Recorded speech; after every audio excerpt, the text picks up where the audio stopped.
I said in the 4 previous videos that in November 1996, during my state of partial madness, some perpetrators I am calling here Companions 96 were communicating with me, and that particularly their voice led me on Tangier route at night. In this 5th video, I talk about the events that I lived with the voice of Companions 96 in Saleh and Rabat, the Morocco capital. In years 1996, I used to work in Beni Khlif, Louisiana Mayor Center and abided alone in Mohammedia near Casablanca. I also was a university student in Mohammedia in year 1996, and I was in the 3rd form option French literature. My name is Azlaf Mohammed, and I am a native of El Ayoun countryside from the tribe Haddi near Oujda, some 600 kilometers away from Casablanca. So, in November 1996, I was wandering in Saleh and Rabat in a state of partial madness after I came there from Mohammedia on feet. One of the events I lived there was as follows. The day after the night of the physical exercise that the voice of Companions 96 made me do in Marmora Forest, near Saleh town and Rabat town, my temporarily free wandering of the partial madness led me to the poor coastal suburb Sidi Moussa site at the northern edge of Saleh town. There in the sun, because my feet got swelled after the violent night exercise in Marmora Forest, I could no longer bear the tight pressure of my brown shoes. I removed those shoes and I abandoned them on the spot near a public water faucet in a bare area. I walked then barefooted for only a short moment, and feeling the harm of the rough ground, I looked for replacement in the garbage. It was there in Sidi Moussa site, in the garbage, that I collected an old white oriental slipper and an old black shoe with no heel, and I wore them, each one in 1 feet, and it was so that I did the rest of my wandering till the voice of Companions 96 compelled me to remove them and walk barefooted on Tangier Road, as I said in the previous videos. I spent in Sidi Moussa site in Saleh 2 or 3 days and nights till I decided to go to the other side of Saleh towards the east. In Sidi Moussa site, I used to beg bread from the shops. It was then an afternoon, just a moment before the sunset, when I started that new move. I leaded in the direction of Souq al-Kalb or Hayy Salam sites, but without I passed by the old Saleh Medina. I left that site by its northern side. On my way, in a bay area near the Atlantic Ocean, I witnessed a younger man and a girl getting in an open room that was a vacant electricity transformer room. It was after I provisioned myself with a bunch of fresh raw carrots that I rooted up from a coastal vegetable garden. While walking ahead, still thinking about the couple I saw a moment before, stroking my bearded hair, I started to repeat to myself, "Can you accept to speak to Jean Valjean?" I had been then imagining myself chatting up an imagined girl in a fantasy. Obviously, I had also been thinking and hence repeating in silent interior monologues the story of Jean Valjean, the homeless main character in the novel The Wretches or Les Miserables by Victor Hugo. My ex-colleague in Beni Khlif Mayor Center, where I was then working in year 1996, near Mohammedia, told me about that part of that novel plot that deals with Jean Valjean. In that plot part, Jean Valjean told the police officer who grabbed him when he tried to steal a bread piece, "I do feel sorry for your petty-mindedness." My fantasy about the imagined girl was then abruptly interrupted by the sudden return of the voice of Companion 96. The voice thunder ordered me then, "Throw the carrots." This order words had been also distinctly echoed aloud by the ocean waves. Then, successively, all my own silent monologues, my private thinking, in words had been made aloud and turned to my own ears to hear them. It was a matter of high-tech technology of sound and voices.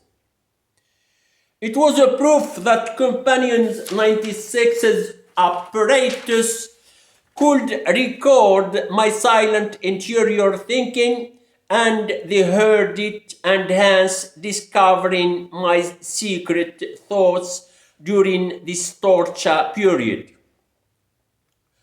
The voice then ordered me to return back to Sidi Musa site in Saleh.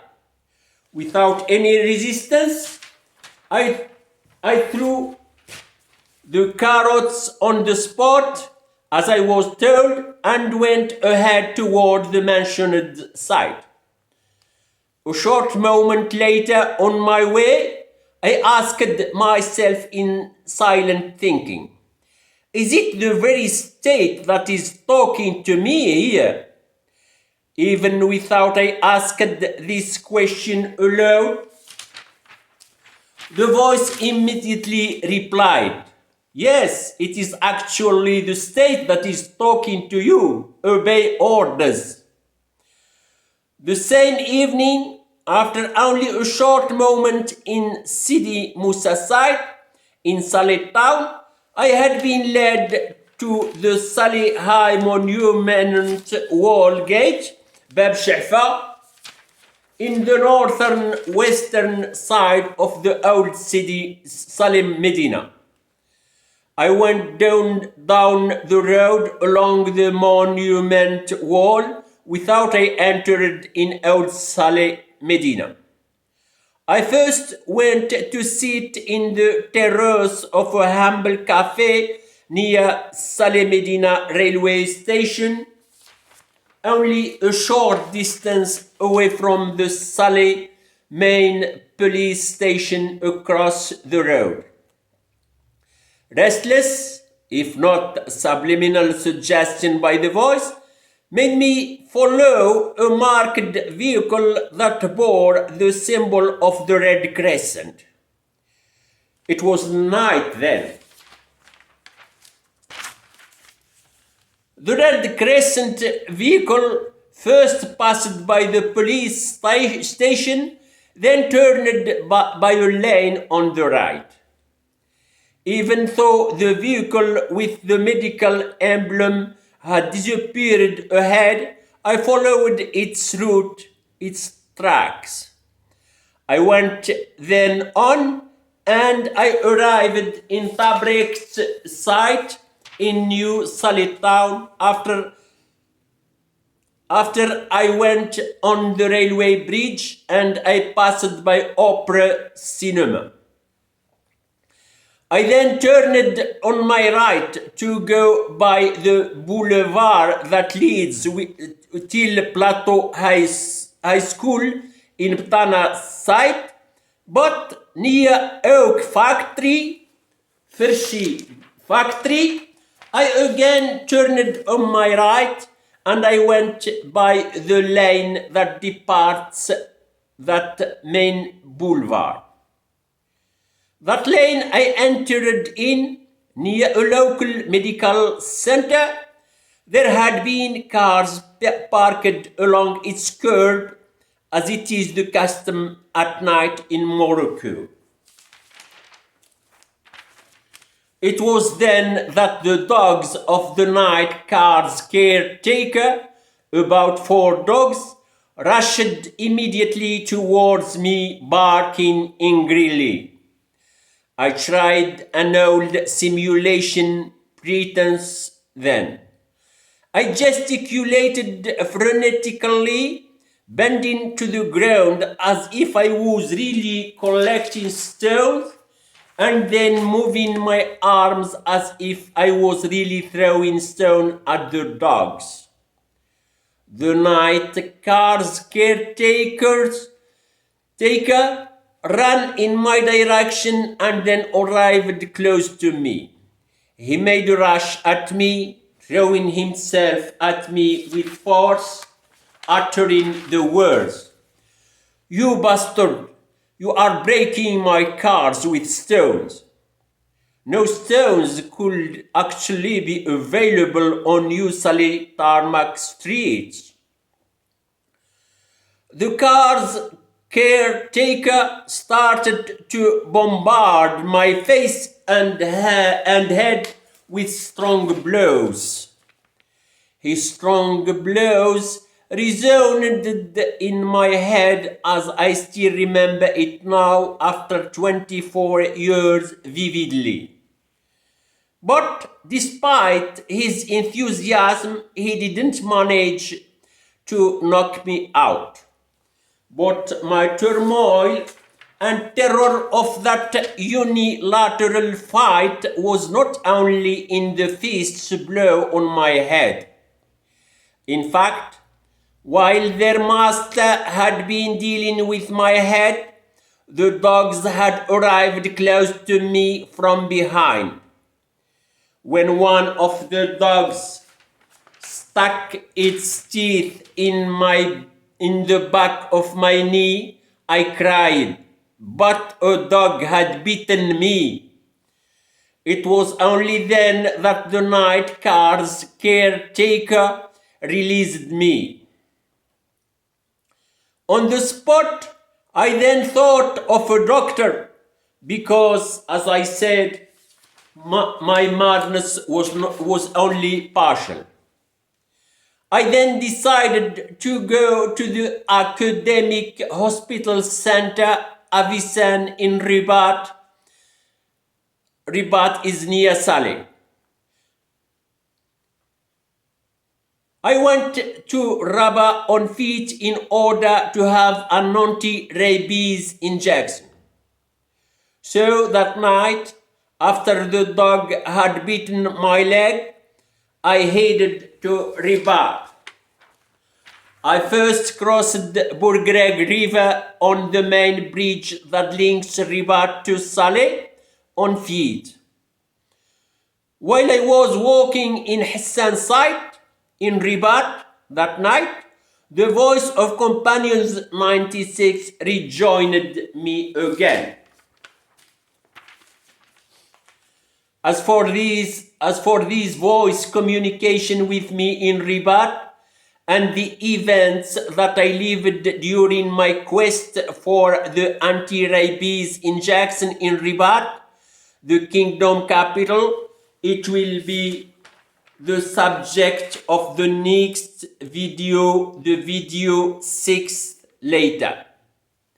I again remind you here of the book by Dr. Nick Begish about technology of sounds and voices.